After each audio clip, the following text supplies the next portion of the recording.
this. So Matt, why don't you make us a really cool looking Asura?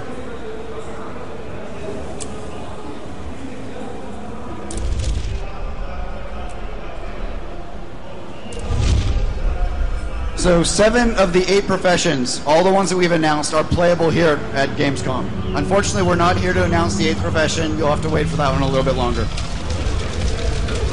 But today we're going to show off the Guardian. It's just the beginning. We're adding brand new features left and right. Each day there's brand new selections, additional things that you can do. We're also going to we have some sliders so you can create a little bit of customization, but not too much that allows you to make very silly looking characters. So Matt's going to run through this pretty quickly.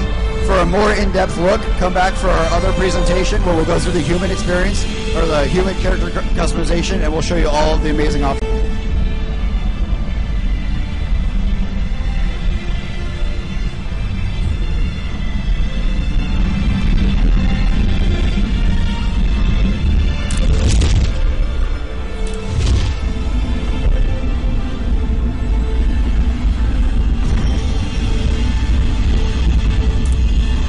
Vigil and the Wild Hunt, who are actually out here fighting, trying to keep the peace and trying to prevent Zaitan's beings from taking over. So the Guardian is a pretty amazing, very supportive character, but at the same time has a lot of punch.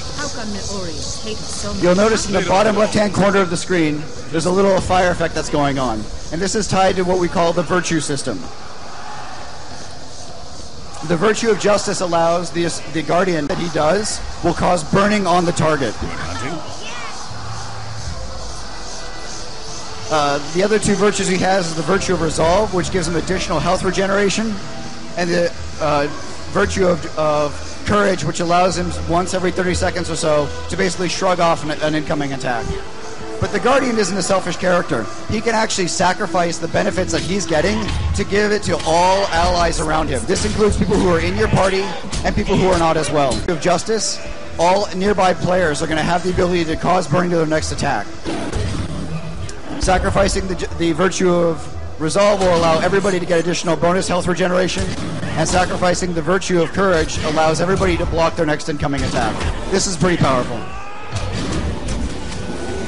The other unique combat mechanic that the Guardian has is he's got what we call symbols, which he can actually draw on the ground, which will do effects to enemy targets who are there, but at the same time it'll heal or give defensive bonuses to players who are in the same area.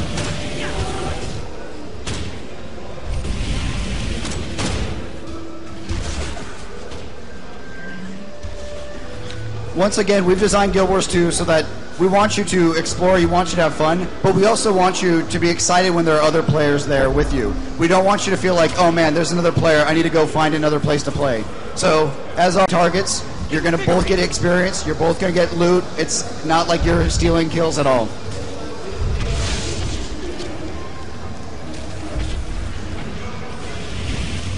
So, Matt is showing us the Ash Horizon. This is a pirate ship that has been corrupted by Zaitan's power and has been risen to the surface. It is assaulting a vigil camp on the beach with hordes and hordes of undead. And this is one of our elite events. This is an event where you need and band together to force the ship back. And we do that a couple ways. The first is you'll notice that there's some siege equipment here. We have some catapults that will actually direct damage the ship and will help you destroy it. There's also some cannons that are along the beach and further back that will allow players to directly damage the undead hordes that are coming in.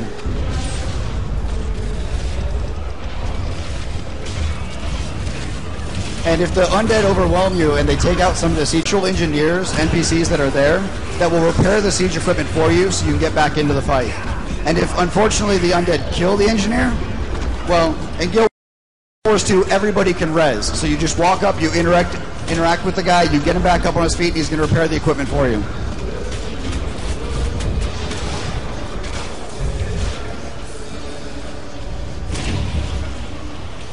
And again, we're going with a very visceral, very dynamic combat, so you want to be on the move. You want to You don't want to be stationary. Positionary targeting really matters here. So the Guardian is really about controlling position with the symbols. He's got a couple shields he can throw down. And he can defend his allies when they're under attack. One thing I didn't really mention about the Sur, but you can tell really easily, is there's a lot of character, a lot of attitude that we put in these animations. So they're a very fun and playful race in that regard. Because there's nothing more exciting than seeing a very small guy wielding a very big hammer.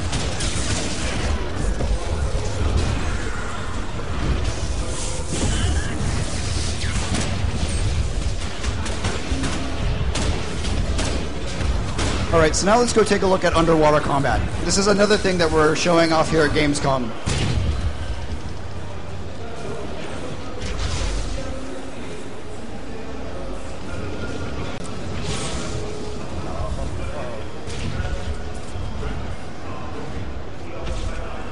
So some of you who are familiar with Guild Wars 1 will recognize that we still have our fast travel system. So it's really easy to get around them. Go hang out with your friend in one location and you're in another. It's really easy to just teleport really quickly to there.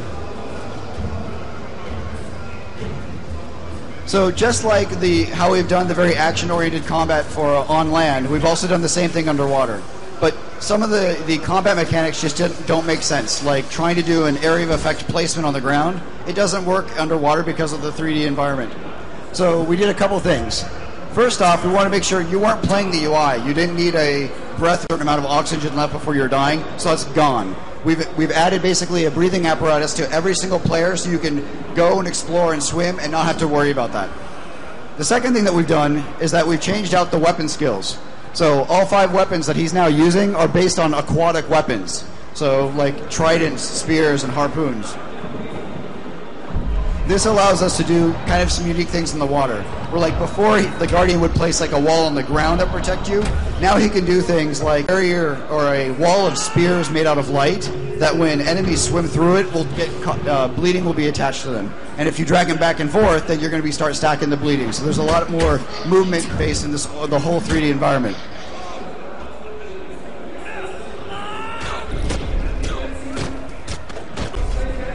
And just like on land, he can swap weapons in combat and can basically determine whether he wants to be more of a ranged character or switch to kind of a close-up melee character. This is all at your control. The other kind of cool thing, like he just did a Pillar of Light, which is this AoE, but it's also in this very 3D-based spear, so that any enemy who's in there is going to take damage. And he's also got an ability that he can actually put on an enemy that will actually drag them down toward.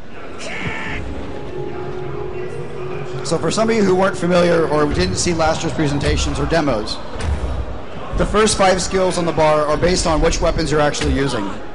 So if it's a 2-handed weapon, all 5 are based on that.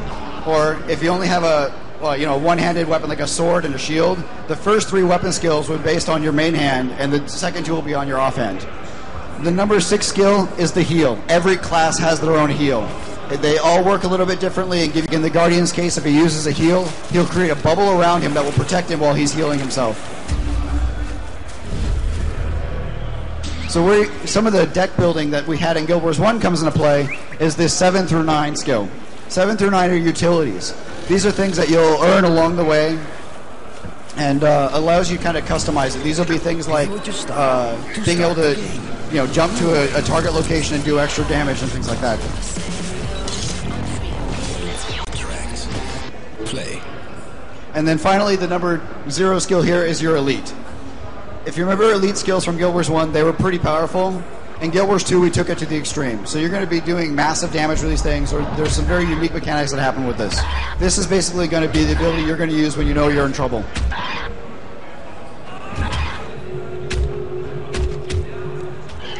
And you know it wouldn't be a Gamescom demo if we didn't show you another massive fight counter that is complicated, but at the same time very engaging and requiring a lot of players. Last year we showed you the Shatterer, a dragon minion that was in the brand.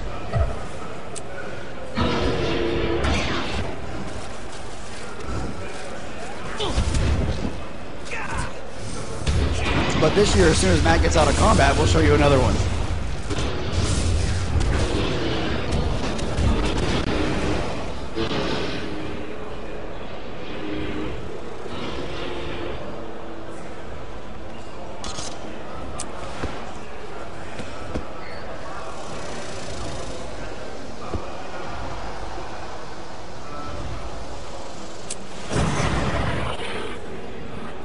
is much, much bigger. So this encounter has a lot of mechanics that are going on. You'll notice that he's created these giant bone walls in front of him that basically are protecting him from the siege equipment, the turrets, that the Asura and the Hylic are frog-like people who have built up on the shore. Players need to burn down the bone walls so they can attack. The other thing he does is, like, this tendril that you're seeing right now is an actual finger of him. He'll basically fling players towards the dragon so that he can do massive breath attacks and a lot of poison AoE damage. And like I said, in the back here you can see there are two types of turrets. We have the Asura lightning turrets, which do a good amount of damage that also bounces between targets, and the Hylic poison turrets, which just do a good ground-based targeting damage.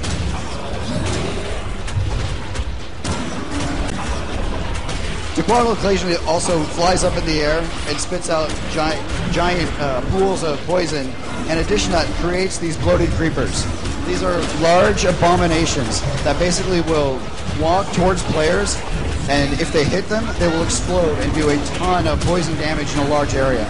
This fight is about control, getting the creepers away from other players and being able to control where the actual damage is going to be.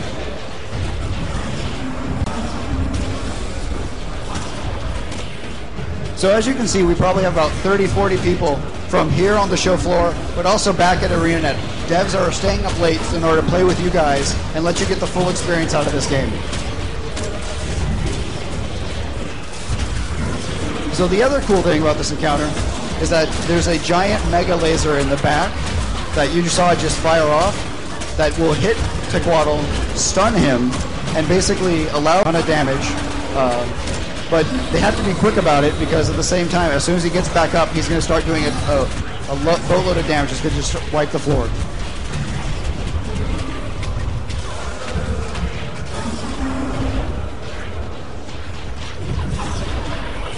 So here you're seeing tons of players working together in order to defeat this encounter. You've got guys who are breaking down the bone walls and the tendrils and keeping off the hordes of undead from destroying the siege. A ton of characters up front who are attacking him directly. And you've also got people who are running around resurrecting each other.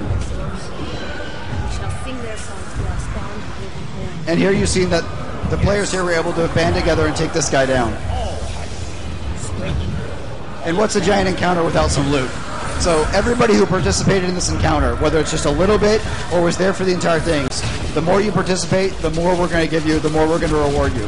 So there isn't anything about competing for loot, competing for prizes. This is everything that everybody gets. They're going to each get something that they can either use or they can sell or trade to other players.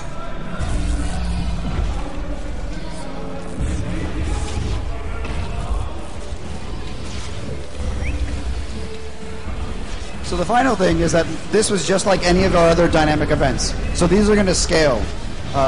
Maybe we'll give the boss a couple of additional abilities, or he'll get additional life, or it'll be a little bit harder. But all the while, we're encouraging players to come together, band together, and do some, come for a common goal, common objective in order to take these guys down.